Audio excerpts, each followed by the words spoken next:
Tikam Samurai 1. Dalam Kemelut Revolusi. Episode 21. Pada saat datuk itu menjebol jendela, saat itu pula si bungsu membuka pintu depan. Kemudian dia berdiri dua depa dari ketiga Jepang yang mengawasi imam dan istrinya itu. Semula mereka tak acuh, menyangka bahwa yang hadir itu adalah temannya yang tadi keluar. Tapi begitu mendengar jendela dijebol, mereka terkejut. Dan ketika diperhatikan, ternyata yang tegak dekat pintu adalah pemuda yang mereka cari-cari. Bagero ini dia. Dia ini. Yang seorang memekik saking kagetnya. Serentak mereka mengangkat bedil. 3 letusan bergema mengoyak kesunyian. Tapi saat si bungsu sudah mempergunakan loncat tupainya yang tangguh itu, tubuhnya bergulingan ke depan sesaat sebelum ketiga bedil itu menyala. Dalam saat seperti itu, tak ada kalimat yang bisa menggambarkan kecepatan anak muda itu mempergunakan samurainya yang tangguh itu. Dia mempergunakannya tak tanggung-tanggung. Dia baru saja kematian kekasih. Gadis Cina yang dicintainya sepenuh hati. Mati karena ditembak dan diperkosa Jepang malam kemarin. Gadis itu meninggal di depannya hanya beberapa detik sebelum mereka mengucapkan ijab kabul di depan kadi. Karenanya, dalam berang dan dendamnya yang amat sangat menyala-nyala, dia menebaskan samurai di tangannya dengan tak tanggung-tanggung pula. Hanya sekali tabas, ketiga kepala kempetai itu putus. Sebelum ketiga tubuh mereka jatuh memecah lantai, sekali lagi samurai di tangan anak muda itu bekerja. Tubuh mereka terpotong dua persis di tentang dada. Bungsu, jangan menganiaya mayat. Suara datuk penghulu yang telah tegak di pintu bilik menyadarkan anak muda ini dari gejolak dendam dan amarahnya. Dia tertegun. Wajahnya yang semula tegang menakutkan dengan sinar mata berkilat, lambat-lambat biasa kembali. Dia menatap kepala dan potongan tubuh serta darah yang berceceran di lantai. Kemudian menunduk. Kemudian lambat-lambat menyarungkan kembali samurainya.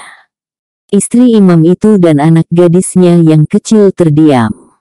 Imam itu yang lambat-lambat menyadari apa yang terjadi, juga tak bisa bicara.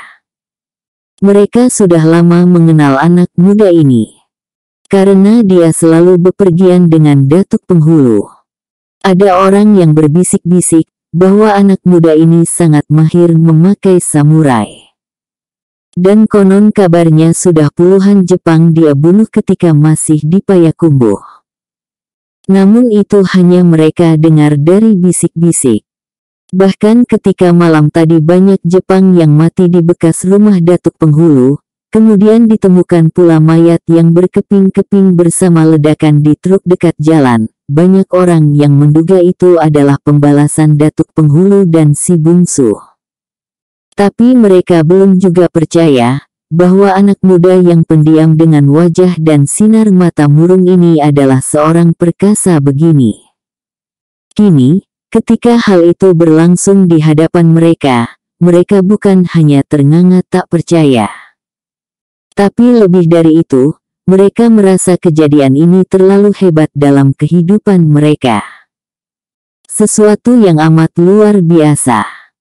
Sesuatu yang tak pernah mereka impikan akan bertemu dalam kehidupan mereka. Seorang anak Minang, pribumi yang terjajah, yang selalu ditekan dan dianggap sampah, kini di hadapan mereka menghajar Jepang-Jepang yang laknat itu. Tidak hanya sekedar menghajar, melainkan melakukan pembalasan yang luar biasa. Tak pernah terbayangkan, tak pernah terfikirkan. Istri imam itu bangkit menuju kamar, melihat anak gadisnya yang sudah diselimuti dengan kain panjang. Sementara di lantai terbujur mayat letnan yang tadi akan melaknati tubuh anaknya itu. "Anakmu selamat, Pak Imam," datuk penghulu berkata perlahan. Imam itu tiba-tiba bangkit. Dia teringat sesuatu. Di luar masih ada 3 orang kempetai lagi. Katanya perlahan dengan wajah cemas. Jangan khawatir, mereka telah diselesaikan. Imam itu menarik nafas. Kemudian perlahan dia berkata, "Maafkan saya Datuk. Bungsu. Saya telah mengkhianati kalian, sayalah yang mengatakan pada mereka tempat persembunyian kalian." Jangan dipikirkan Pak Imam. Pak Imam tak pernah mengkhianati kami. Kami dapat menerka apa yang terjadi. Mereka pasti sudah di rumah ini ketika Pak Imam baru keluar dari surau itu. Dan peristiwa selanjutnya dapat diterka. Mereka memaksa Pak Imam untuk membuka rahasia, kalau tidak anak istri Pak Imam akan mereka nodai. Kami bisa menerka hal itu, karena memang demikian watak tentara pendudukan, dimanapun. Nah, kini kami harus pergi. Saya rasa Pak Imam tak usah takut, nantikan saja kempetai yang ke surau itu di sini. Kalau mereka kembali, katakan kami yang membantai teman-teman mereka. Dan katakan bahwa kami juga mencari mereka. Tapi, apakah mereka takkan mempersusah kami? Mereka akan sibuk mencari yang membunuh tentara mereka daripada sekedar mempersusah Bapak. Ujar si bungsu sambil mengangguk pada imam itu, kemudian pada istrinya. Dan ketika akan melangkah dia teringat sesuatu. Pak Imam, mayat Mei kami tinggalkan di surau. Kalau tidak akan menyusahkan Bapak, mohon Bapak selenggarakan mayat itu. Kami harus segera berlalu dari sini. Saya akan mengurusnya bungsu. Saya akan mengurusnya. Percayalah. Terima kasih atas bantuanmu menyelamatkan keluarga saya. Kedua orang itu segera lenyap ke dalam hujan yang telah menggantikan gerimis. Tak lama setelah mereka pergi, ke-8 serdadu Jepang yang dikirim untuk menangkap mereka di surau itu juga tiba di sana. Mereka menjadi menggigil melihat tubuh teman-teman mereka kena cencang. Mereka segera melaporkan ke markas. Kemudian imam itu serta anak istrinya juga dibawa ke markas besar Jepang di Panorama. Untung bagi imam ini, di markas itu dia ditanya langsung oleh Shioso, Mayor Jenderal Fujiyama Taicho, Komandan Divisi dan Panglima tertinggi pasukan Jepang di Sumatera. Dia baru saja naik pangkat dari Taisa Kolonel ke Mayor Jenderal. Imam itu beruntung karena Fujiyama terkenal sebagai tentara sejati. Dialah yang telah menekan Shiosa, Mayor Saburo Matsuyama untuk pensiun karena telah membunuh banyak pribumi di Si-7 Ladang Laweh, diantaranya orang tua si bungsu. Dan setelah Saburo meminta pensiun dalam usia yang belum pantas untuk pensiun, Fujiyama kembali menekannya untuk kembali ke Jepang. Fujiyama tak senang pada tentara yang menindas rakyat. Dia datang memang untuk menjajah. Tetapi penjajahan dalam arti kemiliteran yang dianut Fujiyama adalah penjajahan di bidang politik, ekonomi dan pertahanan. Menurut doktrin tentara, rakyat negara yang terjajah, tetap saja sebagai manusia yang harus dihormati. Kalau ada permusuhan, maka yang bermusuhan adalah tentara dan pemimpin kedua negara. Bukan tentara dengan rakyat. Kecuali rakyat yang mengorganisir perlawanan. Kalau hanya rakyat biasa, maka hak mereka harus dihormati. Inilah perbedaan yang sangat menyolok antara komandan divisi yang berkedudukan di Bukit Tinggi ini dengan sebagian besar perwiranya. Kini dialah yang menanyai langsung imam itu. Imam itu menceritakan seluruh peristiwa itu. Dimulai dari dimintanya dia untuk menikahkan Mei dengan si bungsu. Kemudian diceritakannya pula bahwa gadis itu meninggal sesaat sebelum membacakan ijab kabul. Kenapa dia meninggal? Fujiyama memotong. Ditembak dan diperkosa bergantian oleh. Ucapan imam itu berhenti, dia tak berani melanjutkan bicaranya. Siapa yang menembak dan memperkosanya? Katakan, jangan takut. Kabarnya anggota pasukan Tuan yang datang ke rumah Datuk Penghulu itu untuk menangkap Datuk itu. Tapi yang mereka temui hanyalah istri Datuk itu, si Upik anaknya dan Mei Mei. Siapa itu Mei Mei? Gadis yang akan menikah dengan si bungsu itu. Namanya seperti nama Cina. Benar. Dia memang anak Cina. Tapi dia telah masuk Islam. Hidupnya penuh penderitaan. Dia ditolong oleh si bungsu dan diakui anak oleh Datuk Penghulu. Fujiyama mengangguk-angguk. Teruskan ceritamu, Pak Imam. Setelah Mei Mei meninggal, saya diminta Datuk mencari orang untuk menguburkannya. Tapi di rumah saya, telah menanti 6 orang serdadu Tuan. Saya disiksa untuk mengatakan di mana kedua orang itu bersembunyi. Ketika saya tak mau mengatakan, anak saya akan diperkosa. Akhirnya saya katakan juga bahwa kedua orang itu bersembunyi di loteng surau.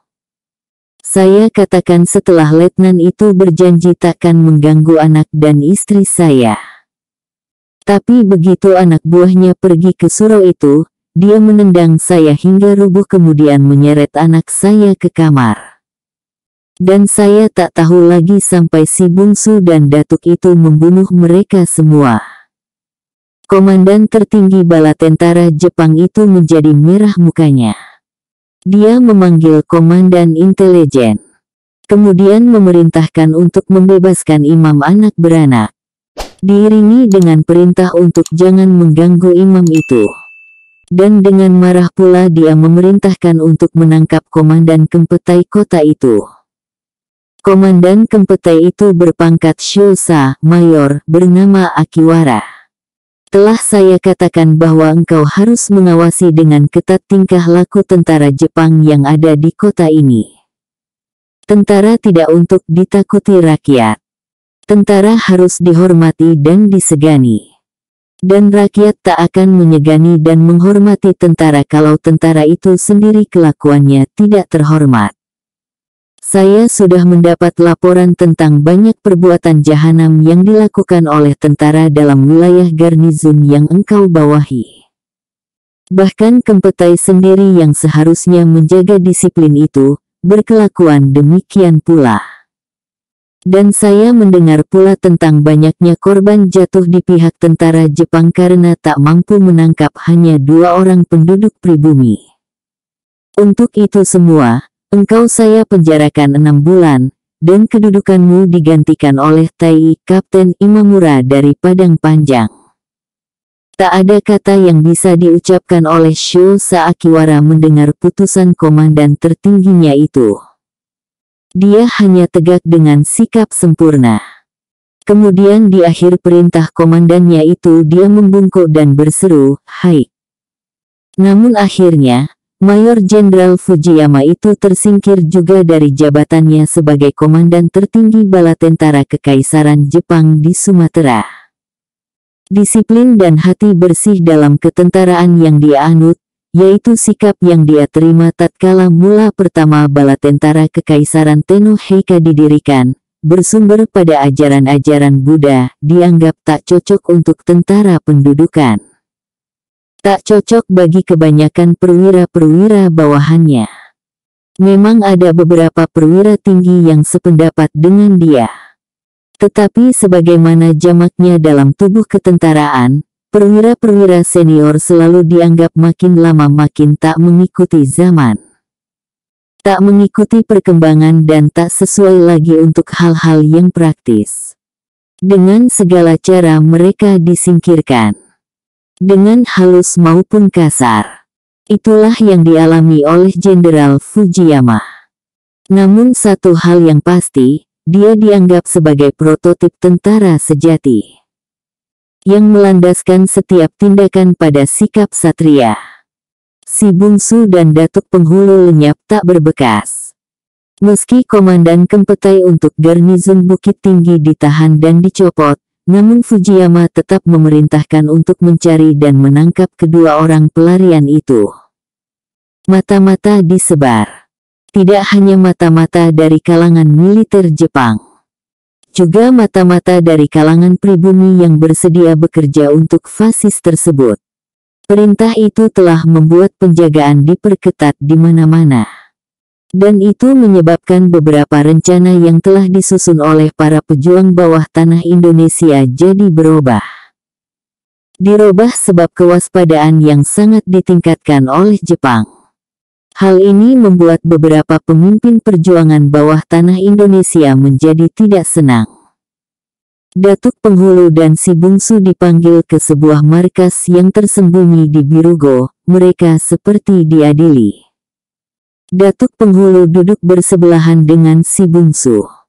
Sementara di depan mereka, duduk 6 orang lelaki. Di luar, di tempat yang tak kelihatan tak kurang setengah lusin lelaki saling berjaga-jaga terhadap sergapan serdadu Jepang. Sebab yang ada di dalam rumah itu beberapa orang diantaranya adalah pucuk pimpinan pergerakan kemerdekaan Indonesia di Sumatera Barat. Datuk sengaja kami panggil beserta si bungsu.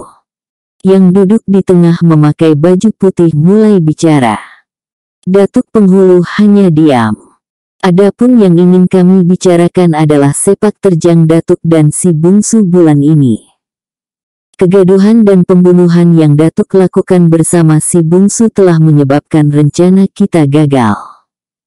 Dan itu sangat merugikan perjuangan kita. Kami ingin meminta pertanggungjawaban Datuk.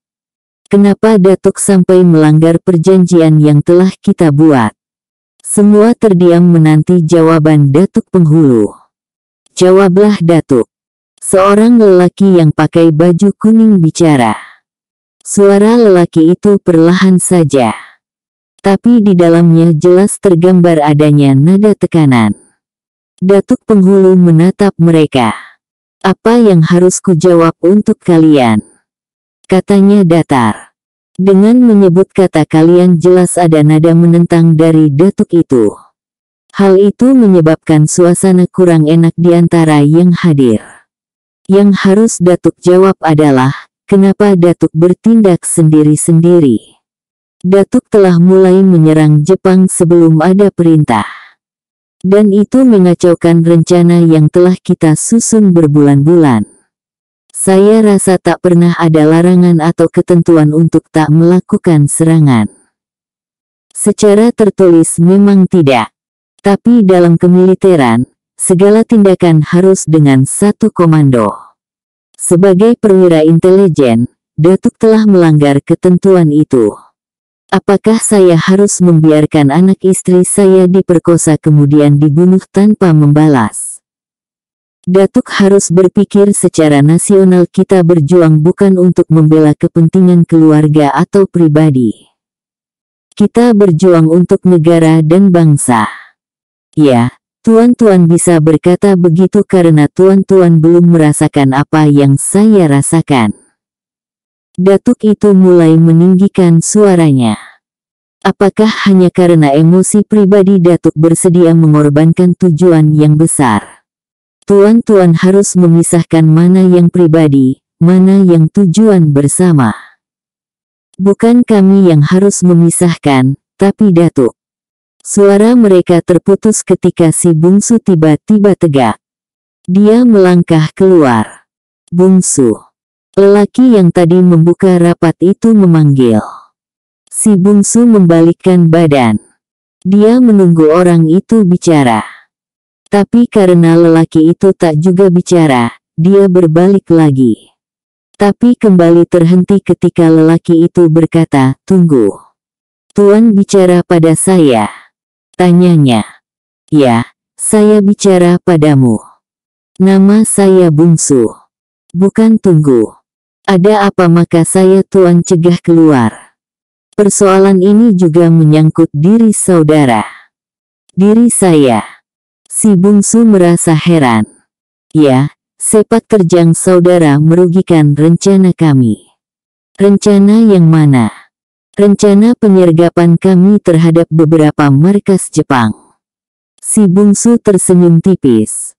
Kemudian berbalik menghadap tepat-tepat pada keenam lelaki itu. Dan ketika dia bicara, suaranya terdengar mendesis tajam. Saya tidak punya sangkut paut dengan rencana tuan-tuan. Saya tak punya sangkut paut dengan kemerdekaan atau kebebasan yang tuan inginkan. Saya bukan pejuang. Dan saya berhak berbuat sekehendak saya. Dia berhenti bicara. Menatap keenam lelaki itu dengan tajam. Sejak mereka ngata-ngatai Datuk Penghulu tadi dia sudah merasa mual.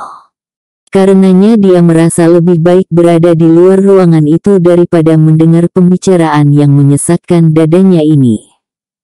Lelaki yang berbaju kuning berdiri. Kau tak bisa berbuat sekehendakmu, Buyung. Daerah ini daerah perjuangan. Kami telah membaginya dalam sektor-sektor. Tiap sektor berada dalam satu tangan komando. Dan kau berada di dalam sektorku. Karenanya engkau harus tunduk di bawah perintahku. Baik. Apa perintah tuan pada saya? Buat sementara, untuk menghindarkan kekacauan pada rencana induk yang telah disusun, kau serahkan samuraimu. Ini hanya untuk sementara. Sampai saat yang memungkinkan. Harap dimengerti. Datuk Penghulu sampai tegak mendengar kata-kata ini. Tapi sebelum dia buka suara, si bungsu telah menyahut, baik. Datanglah kemari, dan ambil sendiri samurai ini. Dia mengulurkan tangan kirinya yang memegang samurai. Sikapnya menentang sekali. Semua orang yang ada di sana pada tertegun. Ambillah. Tapi untuk tuan mengerti, sebelum tuan, sudah ada lebih dari 40 Jepang yang ingin mengambilnya dari saya. Dan saya telah bersumpah, jika ada yang berniat mengambil samurai ini, maka hanya satu di antara dua pilihan. Saya atau orang itu yang mati. Dan selama ini, saya masih bisa bertahan hidup. Barangkali hari ini keadaan jadi lain, silahkan saja tuan coba mengambilnya. Keenam lelaki itu mengerti, ucapan anak muda ini tidak hanya sekedar gertak sambal. Dari beberapa orang, mereka sudah mendengar kehebatan anak muda tersebut. Namun beberapa orang di antara mereka memang belum pernah tahu tentang si bungsu. Kini mendengar betapa dalam rapat khusus ini ada anak muda yang seperti takabur dan menantang pimpinan gerilya, salah seorang di antara mereka tegak. Baik, saya ingin mencoba mengambil samuraimu, Buyung. Dan jangan menangis kalau dapat merampasnya. Sehabis berkata ini lelaki itu meninggalkan tempat duduknya. Namun dia dicegat oleh Datuk Penghulu. Sabarlah. Sebagai pimpinan saudara harus banyak sabar. Anak muda itu tak bergurau dengan menyebutkan bahwa sudah puluhan Jepang mati di mata samurainya. Kau akan sia-sia merebut samurainya itu. Datuk Penghulu sebenarnya bermaksud baik. Ingin menyabarkan dan menghindarkan pertumpahan darah di antara sesama awak. Tapi larangannya itu justru dianggap sebagai gertak oleh lelaki itu. Dia menyentakkan tangannya yang tengah dipegang oleh Datuk Penghulu. Datuk Penghulu tahu, demikian juga lelaki yang lain dalam ruangan itu, bahwa lelaki yang satu ini cukup berisi. Dia juga seorang guru silat dan guru ilmu batin. Kini dia tegak dua depa di depan si bungsu. Nah Buyung, kau serahkan baik-baik samurai celakamu itu atau kurampas dari tanganmu. Mana yang kau pilih? Semua yang hadir menatap dengan tegang. Datuk Penghulu sendiri jadi serba salah. Dia menatap saja tepat-tepat pada si bungsu. Saya rasa tak ada salahnya tuan mengambil samurai celaka ini. Si bungsu berkata sambil tangannya bergerak. Suatu gerakan yang alangkah cepatnya. Lelaki itu, dan lelaki-lelaki yang ada dalam ruangan rapat khusus itu, hanya melihat secarik cahaya putih. muncul dari dalam sarung samurai dan masuk lagi ke sarung samurai itu. Lamanya hanya sekitar 4 detik. Ketika terdengar bunyi, trak, maka samurai itu sudah masuk lagi ke sarungnya. Ambillah, kata si bungsu menyambung ucapannya. Tapi lelaki itu tegak dengan kaget. Mukanya berubah jadi pucat pasi. Dia memakai baju kemeja. 4 buah kancing baju kemeja itu sudah putus dan jatuh ke lantai. Tidak hanya sampai di situ, persis tentang jantungnya kemeja itu potong 2 dari kanan ke kiri dan 2 dari kiri ke kanan. Namun tak segores pun kulitnya tersentuh oleh ujung samurai. Demikian cepatnya, demikian telitinya, dan demikian terlatihnya gerakan anak muda itu. Lelaki itu jadi pucat pasi. Karena kalau saja anak muda itu mau, maka tubuhnya pasti sudah putus beberapa potong. Dia menjilat bibirnya yang serta-merta jadi kering. Si bungsu tersenyum tipis. Wajahnya jadi keras. Matanya berkilat. Sudah kukatakan, kita tak punya sangkut paut. Ingatlah itu baik-baik. Saya tak mencampuri urusan perjuangan kalian. Karena itu jangan campuri urusan pribadi saya. Ujar si bungsu perlahan. Kemudian dia menoleh pada Datuk Penghulu. Saya tunggu Pak Datuk di luar. Saya rasa rapat ini bukan untuk orang seperti saya. Dia lalu mengangguk memberi hormat pada semua orang.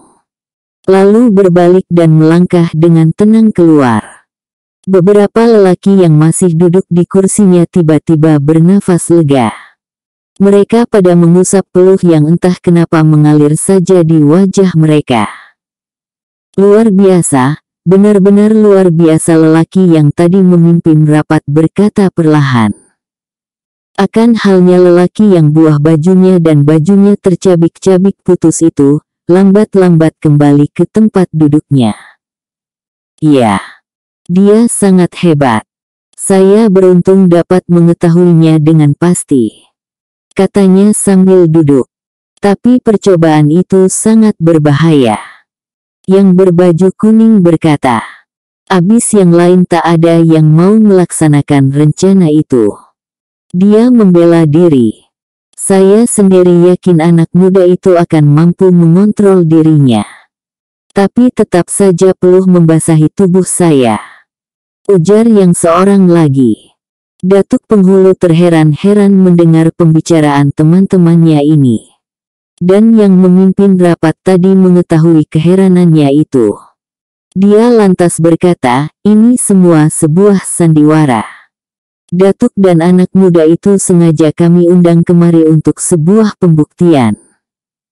Sudah tersebar dari mulut ke mulut, dari bisik ke bisik, bahwa ada seorang anak muda yang perkasa, anak Minang yang bangkit menuntut balas kematian keluarganya justru mempergunakan samurai sebagai senjatanya. Pimpinan tertinggi menyuruh kami mencek kebenaran itu. Dan sampailah akhirnya berita bahwa anak dan istri Datuk binasa dilaknati Kempetai. Kami berduka atas peristiwa itu. Hari ini, kami ingin menyampaikan duka cita itu. Tapi harap maafkan, kami tak bisa menahan hati untuk tak membuktikan sampai di mana kehebatan anak muda itu mempergunakan samurainya. Kami menyangka hebat, sehebat yang diceritakan orang. Ternyata hari ini kami buktikan bahwa kehebatannya jauh melampaui yang diceritakan orang banyak. Datuk Penghulu masih saja terheran-heran. Yang berbaju kuning, yaitu yang membawahi sektor Pasaman bicara pula, kita semua memerlukan anak muda seperti dia. Coba bayangkan hasil yang akan kita capai kalau ada 10 orang seperti dia. 10 orang pemuda dengan kemahiran seperti itu. Lelaki itu tak menyudahi ucapannya. Jadi saya dipanggil kemari hanya untuk memperlihatkan pada tuan-tuan betapa kepandaian anak muda itu mempergunakan samurainya. Iya. Tapi kalau kami beritahu pada Datuk maka kami yakin dia takkan datang. Kalau begitu, saya menyesal tidak menyuruh dia menyiksa kalian tadi. Apa maksud Datuk? Kalau saja saya tahu, saya hasut dia sehingga ada di antara kalian yang akan dia cencang menjadi potongan-potongan sate. Lelaki yang putus buah bajunya itu nyengir mendengar olok-olokan Datuk ini. Nah, kita tak punya waktu lagi. Mari kita semua susun rencana berikutnya. Yang memimpin rapat itu bicara lagi. Satuan tugas yang dikirim menyelidiki kegiatan Jepang dalam sebulan ini mendapat informasi, banyak amunisi yang datang dari Medan dan langsung lenyap setibanya di lapangan Gadut. Setelah diteliti, ternyata dari lapangan itu ada terowongan. Diduga terowongan itu menuju ke bawah kota Bukit Tinggi. Terowongan-terowongan itu dibuat untuk menyimpan peralatan perang serta sekaligus untuk perlindungan bila mereka nanti terdesak oleh tentara sekutu. Jepang sudah mensinyalir bahwa ada dua bahaya yang akan mengancam mereka di Indonesia ini. Pertama, gerakan kemerdekaan dari pemuda-pemuda Indonesia, dan kedua, kembalinya Belanda merebut bekas jajahannya. Belanda diduga akan ikut membonceng bersama tentara sekutu. Kini tugas kita adalah merebut persenjataan sebanyak mungkin. Atau kalau itu tak bisa, maka kita harus meruntuhkan terowongan yang mereka buat. Dengan demikian kita berarti melumpuhkan jalur suplai mereka. Dan rapat itu berlangsung terus. Kontak-kontak telah dibuka dan disampaikan melalui radio rahasia antara pejuang-pejuang di Sumatera Utara, Jawa dan Sumatera Barat. Saat peristiwa ini terjadi, Hari Proklamasi Kemerdekaan tanggal 17 Agustus tahun 45 hanya menunggu saatnya saja. Waktu itu tanggal telah memasuki awal Agustus tahun 45. Di luar, si bungsu bosan menanti. Dia pergi ke kedai kopi, memesan secangkir kopi dan memakan ketan dengan pisang goreng. Dia termasuk yang beruntung berada di kedai kopi itu. Sebab tengah ia makan itu, tiba-tiba saja sebuah truk militer berhenti. 8 orang kempetai berloncatan turun mengepung rumah tersebut. Demikian cepatnya gerakan mereka. Tak diketahui siapa yang telah membocorkan rahasia rapat itu ke pihak kempetai. 6 lelaki berpakaian preman yang sebenarnya ditugaskan untuk menjaga keamanan di luar rumah itu, jadi tak berdaya ketika tiba-tiba dari balik beberapa rumah, selusin kempetai muncul melecuti mereka. Beberapa orang ada juga yang berusaha memberikan perlawanan. Tapi dengan jurus-jurus karate dan judo yang amat mahir, dengan mudah kempetai-kempetai itu melumpuhkan mereka. Seorang lelaki ingin berteriak, tetapi sebuah tusukan bayonet menghentikan suaranya. Dia terkulai, dan tubuhnya dicampakkan ke atas truk. Penduduk segera berlarian, menutup pintu dan bersembunyi. Dalam waktu singkat, Kampung Birogopuhun itu seperti dikalahkan Garuda. Sepi. Bahkan anjing pun tak ada yang kelihatan di luar. Mereka yang ada di kedai kopi pada terdiam. Dan selama mereka berdiam diri, mereka nampaknya tak digubris oleh kempetai-kempetai itu. Dalam kedai kopi itu ada 4 lelaki. Keempatnya, termasuk si bungsu, pada tertegun kaget dan tak tahu harus berbuat apa. Rumah di mana tengah berlangsung rapat rahasia itu telah dikepung dengan senjata dan bayonet terhunus.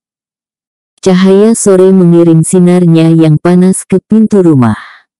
Seorang Shosa, mayor, maju ke depan. Di antara sekian tentara Jepang yang ada, hanya dia yang tak menghunuskan senjatanya. Sebuah pistol tergantung di pinggangnya sebelah kiri. Hulunya menghadap ke depan. Sedangkan sebuah samurai tergantung di pinggang kanan. Bersambung ke episode 22.